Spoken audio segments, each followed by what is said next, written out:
Welcome to Matchmaker. I'm Aliza Ben Shalom, your host and your guide to finding a love that lasts. You might know me from Jewish Matchmaking on Netflix. However, I am so passionate about this topic that you don't just get a TV show, you get a book and a podcast as well. Here's the thing, not everyone is a matchmaker, but everyone can make a match. Whether it's finding love for yourself or helping two souls to connect, we're all a part of something bigger. Each week, we'll dive deep into stories, advice, and some real matchmaking magic. Let's take this journey together, and who knows, you might just find the spark that you've been looking for. Welcome back, and I am thrilled to be in my hometown of Philly. And I am here with a very special, unique human being who I have known now for so long. And you guys should thank her because I'm pretty sure if not for all of her support and help, I wouldn't be where I am today. I love you. Aliza. Her name is Danielle Selber, and she works with Tribe 12, which is a Jewish-based Philadelphia. I don't even know how to, because you guys have transformed so much. But when I was in it, it was a young professionals. I did the accelerator program for businesses. And since then, because you accelerated me so much and you got me out into the world, you guys now also have a Jewish singles/matchmaking track where you've always had singles events and things, but like really you took the matchmaking role and ran with it within the organization. Yes. Well, that's what's amazing. When we met, which was over a decade ago, neither of us were matchmakers No. at all, like even a little. And now that's what we both do all the time. Yeah, so I started out actually doing matchmaking in 2007. I fell in love with the coaching part of the matchmaking process and supporting people through the process and matchmaking kind of like on the side. Yeah. And then since the release of the show, the matchmaking side of it is the side that everybody in the world wants. Yeah. And I graduated from Tribe 12 in 2012. 2013. Thank you. Mhm. 2013, May of 2013, I released my first book, Yep. which is it is Get Real, Get Married. Yes. Get Over Your Hurdles and Under the Chuppah. I almost forgot the name of my first book, which was tremendous. And it launched my career because it helped to get me writing jobs online with Aish.com, HuffPost, and things like that. Yes. And the launch that Tribe 12 gave me, it was like, I'm not a little mommy at home just doing my little thing. And then it was like, no, you're a part of a professional network. Yeah. You're a part of young professionals. And I was like, oh, I'm a young professional. Like I'm in my 30s, but I have a kids and I have a family. I said, no. There's a whole group of young professionals, people doing things in the world. Yeah, you're called an entrepreneur, Aliza. That's what you are. I know. But it was very hard to do that and be that at home by myself and not have a bigger vision. And I just remember going, wow, this is so great. There's something local in Philadelphia. I can be connected with them. You help to get media, news. I remember being in the paper for the first time and you set up that interview and it all started from Tribe 12 and me having this vision of wanting to do something to help singles and not knowing how to do it, and you being the trainer for the accelerator program that I took. So first of all, thank you. Oh, you're welcome. And thank you. Yeah. And then I paid it back Yes. because you're like, wow, we need to do this in Tribe 12. And like, oh, you're a matchmaker. Now I need to do matchmaking. And how do we build it? And what do we do? And then everything you taught me and I learned, I implemented in business and then literally built a coaching program around what to do and how to do it and helped you build that within Tribe 12. Yeah, that was like a few years later, probably like 2017 or so, right? And I called you and I was like, all right, student needs to become the teacher now. Like, help me create this wing of Tribe 12 with matchmaking and modern matchmaking for our people. Right. I think 2015 started, 2016. 2016 maybe? 2016 Okay, maybe. No, because it's been longer. I'm saying like, and then I remember we pitched Tribe 12, like, we need a matchmaking division. And they're like, okay, that's nice. You know, try it. Right. Try it part-time. Yeah. And now it's basically full-time plus. It's what I do. Yeah. It just grew and grew and grew. And it grew naturally over the years. It started, I mean, this was your advice at the time. It started with, I took like a dozen people who were like my most eligible singles or friends at the time. And I said, can I like guinea pig with you? Can I try this out on you? I had my 1 hour intake conversations, which to this day is still how everybody comes in. They have a 1 hour conversation. And I said, can I match you, amongst each other? And then they told their friends who told their friends. And that's how it started. That was it. Okay. So I want to dig in and explore matchmaking, I want people to know obviously what a matchmaker does, how they do it. You're doing this and operating through a nonprofit. Right. I'm doing this through a business.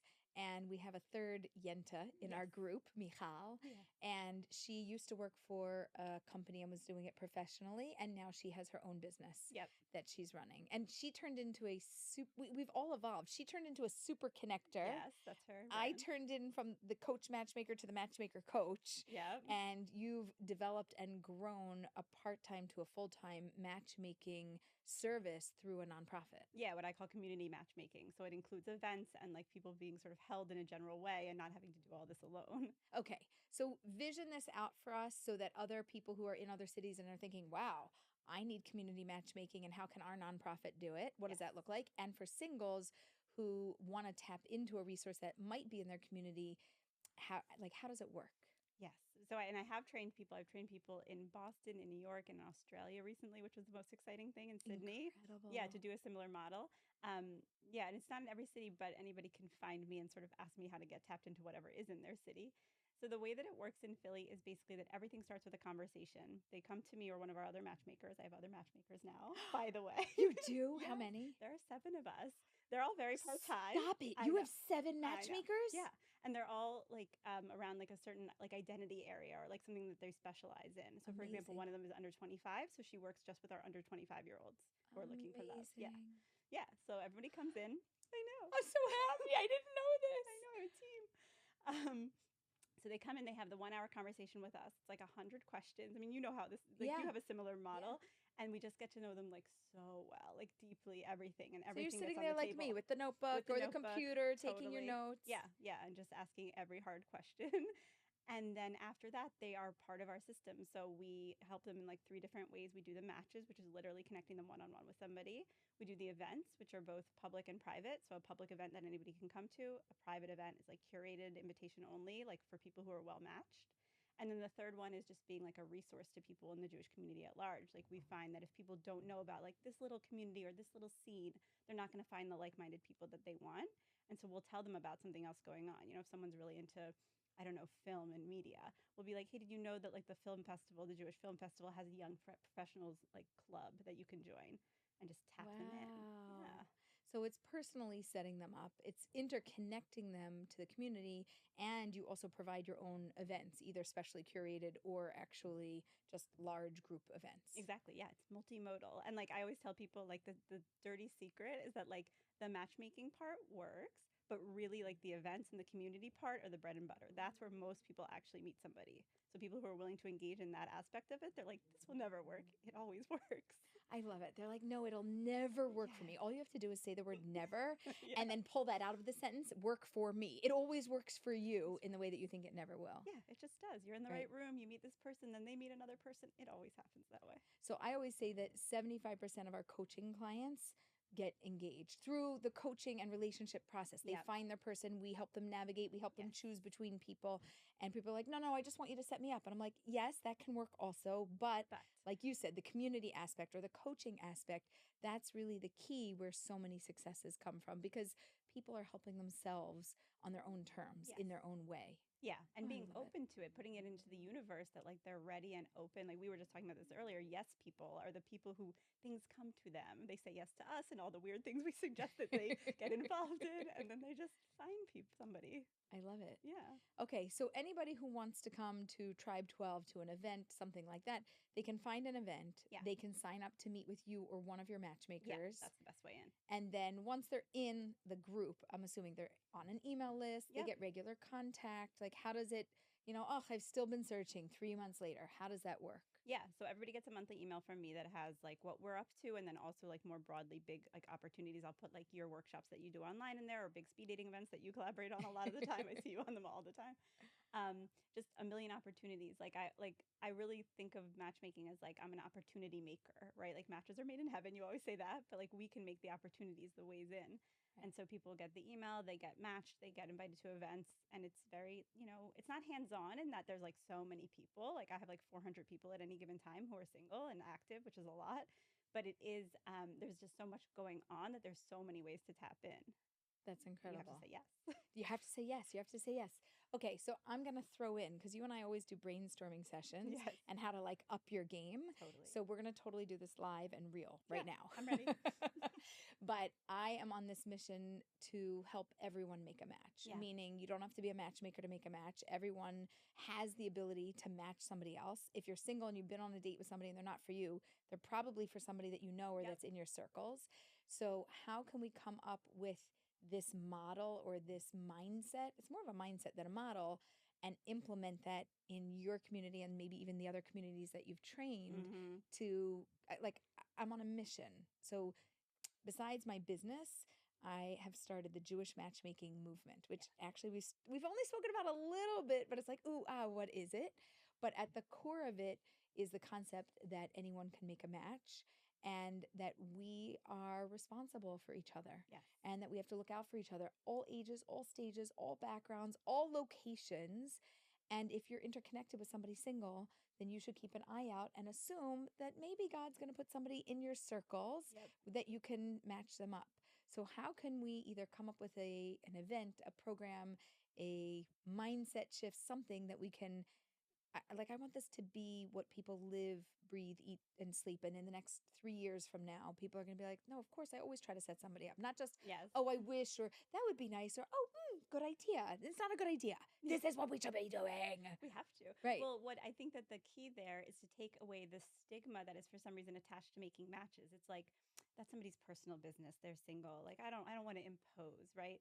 But we can get rid of that because even just a few generations ago, we know that like matchmaking was the predominant way that people met in the Jewish community, right? Like it wasn't this isolated thing that it is now. You're sitting in a dark room swiping on your phone. Right. It used to be a community thing. Right. So if we can bring it back to the concept of it's not imposing on someone to ask them, listen, are you single? I have an idea for you. That's actually like a mitzvah, a beautiful thing that you can give somebody. So, and I love you call community matchmaking is what you and your community does. Yeah.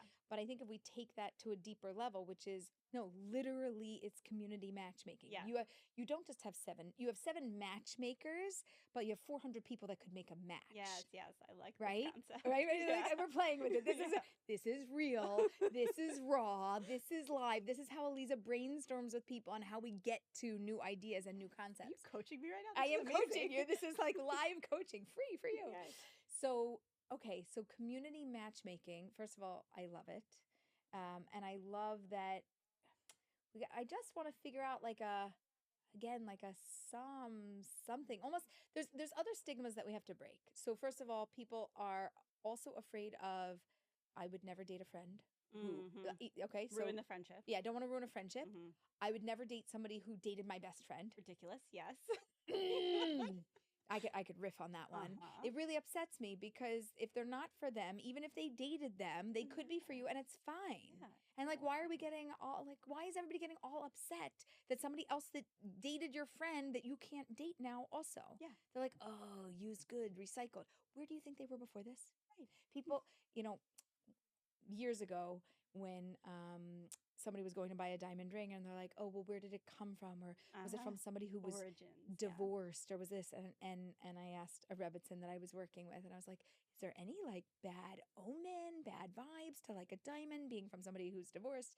She's like, a diamond is a diamond is a diamond is a diamond. Like, like there's no bad omen. There's nothing negative energy with it. And I feel like a person is a person is a person is a person. Do you think that you're going to get it'll be the first time they've ever dated anybody? Maybe. Maybe. But then you would think that was a red flag anyway. Also, and most likely not. Most likely they've dated other people. So because you don't know the other people they've dated, it's okay. But if you know the friend, it's not okay. All of a sudden we have all these made up rules. Yeah. And it ruins the interconnectedness of the community that you're already a part of. And it rules people out. So many people. It does. And sometimes I say to people, something I say to people sometimes is like, will it matter in 3 months, 3 years, 30 years? Oh, I love love that. The Right. 333. Right. Or Because 3330. and this is a good example of that. Somebody that your friend dated for like 20 minutes, like it's certainly not going to matter in 30 years. If you're together and you have grandchildren and things, like you're going to forget that connection even Right. existed, or it'll just be like a passing thought if you're still friends with that person. Right. But even in 3 years, like after you've like, let's say been married and like walked down the aisle with this person, who cares? And what, you probably moved to a new city. Maybe you're not best friends with this other Right. person. They were Yeah. an acquaintance. All of a sudden, you ruled out somebody that you could have been walking down the aisle with. Yeah. And meantime, you're still searching the world and going, where's my person? I can't find anybody. Yeah. And it also it's part of the problem is that people are always looking for like a new person. Who do you know who's new? Who do you know who's new Fresh to meat. town? Fresh meat. Yeah. It's like that's not how it always is. It's often you have this mystery in your history. You knew I was gonna Mystery say it. in your history. Yeah. Okay. It's someone you know or a friend of a friend or someone you knew once. Yeah. Right. That's almost always how it is. Or Right. someone you matched with on an app like 100 years ago and now they're back in the area. Yeah. Right. It happens every day. Okay. Fine. So we're dispelling all of the myths and all Yeah. of the problems with this whole communal setup, communal matchmaking concept of Yes. everybody having the ability to match somebody with somebody else. Yes. Okay. Anything else? What are other reasons why people say like, oh, I can't do this. I'm embarrassed. I'm shy. I don't know how to run a match. I don't know. Maybe they won't like it. Maybe they'll think less of me if I make this match suggestion. Right. Well, that's a big one. And even when I'm training these matchmakers, something that comes up is they're nervous to make a bad match, quote unquote, because then they become like responsible for if it doesn't work out. And I couldn't disagree more. Like I respect that someone sees it that way, but we're just opportunity makers. We put the opportunity in front of somebody. Maybe it's not like sometimes I'll make a match. I'm like, I have no idea if this is a good match, right? Like I might be just totally off base. But I'm the only one that's going to make it happen. These people are never going to meet unless I connect them. Right. And if it's fine, then it's fine. And if it's amazing, then it's amazing. You know, it's not really our we don't have any stake or any way to know to control the outcome, but we can control the opportunity. Ooh, we can't control the outcome, but we can control the opportunity. Yeah. I love it. And you're not just throwing spaghetti at the wall and seeing what sticks. Of I'm course. assuming that, like any of us, we never know if it's going to vibe, but for all of these reasons, and we have our lists of values that might align, personality that might align, background that might align, the future vision that we want that might align. Yeah. And for those reasons, we're making the match. Does Yes. it actually work? It may or it may not. Yeah. But we are opportunity makers. Yeah. The matchmaking is just it's magic. We can't control the magic. And I mean, I'm sure this happens to you all the time too. Do you ever see somebody that you know really well and then you see who they end up with and you're like, I would never have matched those people in a million years? Yes. Yeah. Yes. And sometimes I'm like, well, why wouldn't I have thought of that? I was like, well, because this didn't align or that didn't Yep. align. And somebody changes their mind. I'm like, but you didn't tell me that. You They're like, didn't tell me. but I didn't know I wanted that. And you're Yep. like, I could have set you up with 5 people like that had you opened that opportunity. Exactly. I had this happen recently. Well, not that recently, I guess, because, well, spoiler alert, now she's married. But I had a person who told me that her deal breakers were that he was not bald, okay, that he was tall, and that he has a job. Okay, these were the basic deal breakers, which doesn't sound that crazy. It's fine to have those deal He's breakers. bald, short, and has no job. The guy who she married is indeed bald, short, and has no job.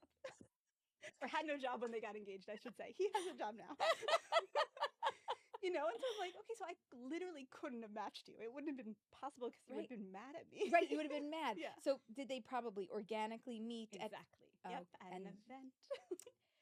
Community matchmaking. They Exactly. met at an event where you get to organically see somebody and see how it works. Yeah, and you see them as more than like this like 2D thing on paper. You see them as a real holistic person who has other qualities that you are not indexing for. We over-index for certain things that we think are really important or that we haven't thought through that much. Height is my big pet peeve, by the way, that people over-index for. I don't know if you feel this way. This is controversial. It's hugely and widely controversial. I had a conversation just this past Shabbos with somebody, and she's like, well, you know, he has to be tall. I was like, define tall. She's like, 5'11" or taller, and really preferably 6 feet. Okay. And I was like, right. And I'm like, wait, how tall are you? She's like 4. I was like, 5'4"? No, you don't get to pick that. At 5'8", I'm willing to have a conversation with you. But at 5'4", she's like, well, but I want to make tall children. And I'm thinking, this is not a value. This is a physical trait, but this isn't an inherent value of who somebody is, but somehow height and stature and it's not just a physical appearance. There's something that goes along with it. Now, this is coming from a woman who's just over 5 feet here. Right. So Me too. I get it. Although the person that you're just mentioning, I will give them credit for at least it seems like they've thought through the why yes. of the deal breaker. Oh, they've I got, think a lot of yep, people just haven't thought through it at all. They just think tall is attractive in society. right, Society tells me that, and I've right. never thought about it more than that.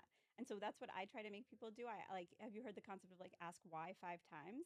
I love So it. if you ask somebody why 5 times, it helps to like unearth what's underneath the Right. deal Why? breaker. Why? Because why? Because why? Why? Right. So, and Yeah. at the root of it for her, it was like, no, because I want my children to be tall. Maybe Right. because other people in her family are, or because she believes things about Right. opportunity We need that more comes whys. with it. Yeah. Right. So, no, and she really did have a really good reason. But for me, I'm like, listen, for tall women, and we recently just met and are connected with a woman who is, I believe, 6'3". Oh my. Wow. I don't even know if I know any other woman in the world that's 6'3", maybe No. model-esque type people. Yeah. It makes it very difficult. Yeah. It makes it very difficult for matchmaking when, the 5-foot women marry the 6-foot men. Mm-hmm. And I'm like, just save them. Just save them for only if you're over 5'6" do should you look for that. And people are like, Aliza, I was like, I know. If you happen to organically meet, but fine. But like, I'm not looking for a tall man for a short Mm-hmm. woman, just because I'd like to help out my tall ladies. And this, Sure. by the way, I'm telling you that I might be wrong. I might be wrong in my advice, but I think that I think the tall men should be saved for the tall women. That's your take. That's my take. That's fine. I mean, this happens with other things too, right? Like somebody who says that they want like somebody who makes a certain amount of money. I want to understand like what's behind it. Is it because they want to feel protected? Is it because they are accustomed to a certain lifestyle? Is it because they think about their children? Or is it because of social stigma and they just think it's better to have lots of money, right? Like what is actually there? And sometimes when you think through it enough, I at least find that people will like change the deal breaker, right? So Right. instead of saying, I want someone in this type of career, instead they say, I want someone who makes the same much as me or less or something like that. Like it changes the deal breaker enough that it adds some more breathing room to it. I love it. Yeah. I love this. Ask why 5 Why times. 5 times? Ask why 5 times. What other matchmaker insights, secrets, all these inner workings in our matchmaker, in our matchmaker mind, like what else comes up for you as you're working with singles and trying to gently guide them through the process? Yeah, well, this is what's so interesting about my matchmaking model. It does not involve coaching almost whatsoever. I'm not a coach. I know great coaches like yourself who I love to refer people to and always do. I do very little coaching. I'll give like the errant piece of advice here and there if people want it, and I'll help people think through things the way like, why 5 times. What I find the most interesting is that because like in a career like ours, we're so lucky, we get to talk to people on this really deep, intimate level that other people don't get to do. Like Yeah. how often does someone in their job Yeah. get to sit down for 1 hour and hear like the inner workings of someone's brain And heart. and heart? Yeah, and really get like raw with it, and they're vulnerable and they're telling the truth because why wouldn't they? It only behooves them to tell the full like, honest truth. And so I find, and I'm curious if you find this too, that I spot trends like of general society, like in dating, way earlier than like than they are spotted in society. Like I'll Mm. see people come through with different waves of things, and I'll say, okay, I think I'm noticing something here about how the world's changing. Like I was noticing last year that I was seeing that a lot of the guys I was meeting in their 20s were like more politically conservative, for example. Hmm. And that was just like something I noticed. And then I see like an article in The Atlantic that says like men under 25 are now more conservative than they've ever been before. I'm like, oh, I knew that. Yeah. Wow. Because people are telling us stuff that like they don't tell even their friends or their family Right. necessarily. Right. Yeah. Speaking of politics. Oh, here we go. Yeah. So I have my own take on what politics, mean in a relationship. How do you see politics today in a relationship? So everything is politics, right? And I noticed this is the benefit of having been a matchmaker for a couple of elections now, is that it becomes extraordinarily important to people right around the times that like a big presidential election is happening, and then it wanes in importance in between. So the deal breaker actually falls off the table in between for people. Really? Yes. Okay, so during a presidential election / year, like the 6 months leading up and the 6 months after, Yep. it's really, really important. Yep. And then it It wanes, starts to and be more people get nuanced. a little bit more flexible with it. Yep. Fascinating. Yeah, because it's not top of mind. It's not so like visceral at that moment in time, Right. and I mean, this was the biggest like political like I don't know hit that I saw during matchmaking before 2016. When I would meet with people, the biggest deal breaker was smoking. Hmm. That's what I would hear. Number one deal breaker, smoking. And then right after the election, the biggest deal breaker was who you voted for. It changed right away. For like a good 6 months, it held that way. And then it went back to being smoking. Kind of did, yeah. And modern day, because this is the running trend, when people say smoking, I say, which kind? Yeah. And when you we always have to ask. clarify, and some Yep. people are like, well, cigarettes are not okay, but the other stuff maybe. And Yeah. is it legal in your state or your country, or is it illegal? Yes. And that's also something where it, I don't know, 10 years ago, that wasn't really a conversation. Totally. Yeah. Modern day, now it's nuance. It's not just smoking, it's smoking. Which kind? Yes. And also, is it a lifestyle that they lead or is it something they do occasionally? That's what Right. people usually seem to parse it out for. Right. Is it a daily habit? Is it or is it something very Right. important? Or is to it them? like social, like a social drinker? It's a social smoker Yes, kind of a exactly. thing. Yeah. Fascinating. These things change. I know. I'm learning things that I didn't hear before. Anything else? Any other nuances, matchmaker insights, like things that trends that you're seeing? Anything else like that? Maybe post October 7th, are there certain trends that you're seeing? Yes. So what's interesting is that the conversations with me book out about 1 to 2 months in advance. So I didn't see the October 7th trends until about December, and then I saw them hard, which was Wow. people coming to me who had never thought about whether dating Jewish was important to them. It's not that they had thought that it wasn't, it's just that it had not occurred to them to think through that question.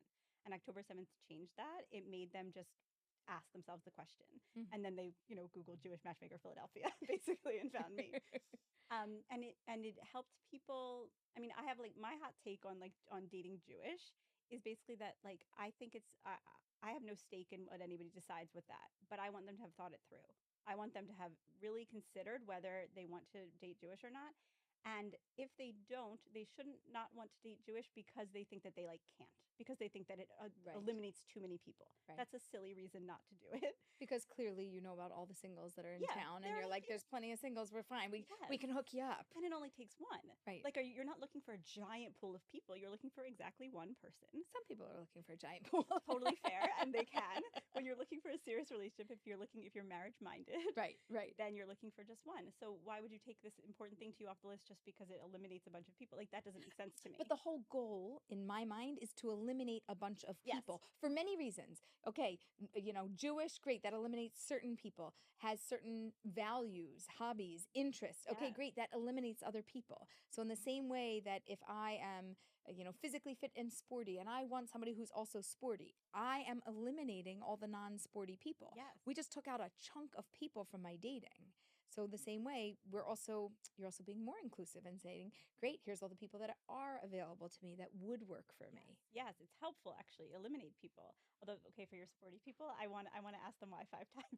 Because what I always want to know with that is like someone's like, I like tennis. I'm like, okay, why? Like, what's behind it, right? Like, you might like tennis because you used to play with your dad and it's very important to you and it's part of your childhood. They might like tennis because of the physical fitness aspect. That guy likes tennis because of competition and that's what he really values.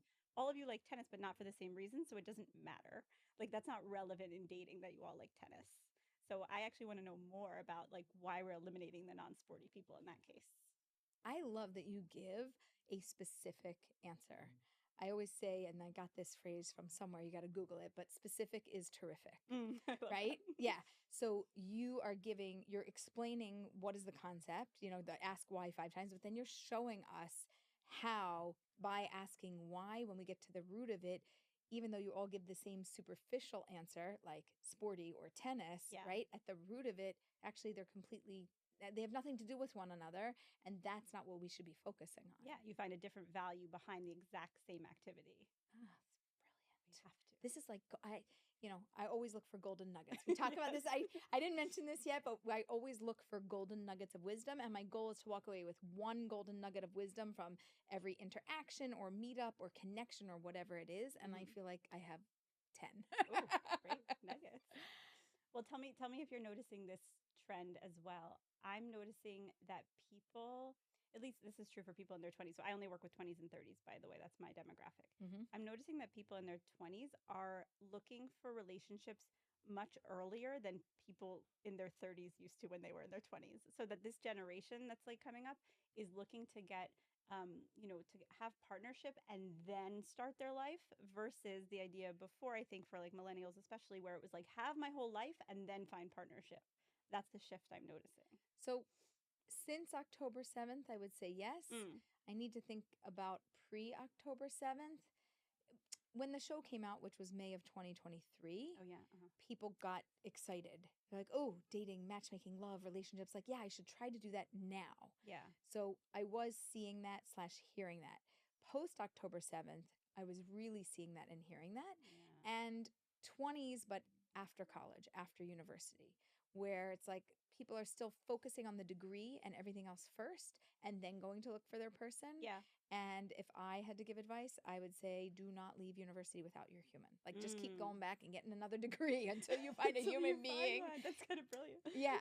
Or just hang out in those circles Mm. because you're going to find a lot of like-minded people who are, goal-oriented and motivated and have a good amount of energy and are in a positive space, not like in a nuanced space of their life where you're like in your job and either working from home or in an office and you see the same 20 people Yeah. as opposed to the same few hundred people. Yeah, your pool shrinks pretty instantly as soon as you get your degree. It's fair. Instantly. Yeah. And I mean, I speak all the time to nurses, to doctors. I feel like Yeah. those are people Oh, who come that's to a whole. matchmakers. Oh, it's a whole nother thing. Somebody just messaged me. Oh, I just got a message today from somebody in Israel who said, you need to help the doctors and the nurses Mm. because right now, and especially in Israel, they are really quite overwhelmed with everything that's going on. Yeah. They really need support with matchmaking. They Whoa. do want to meet people, but they really have very limited time and they actually need a tremendous amount of support.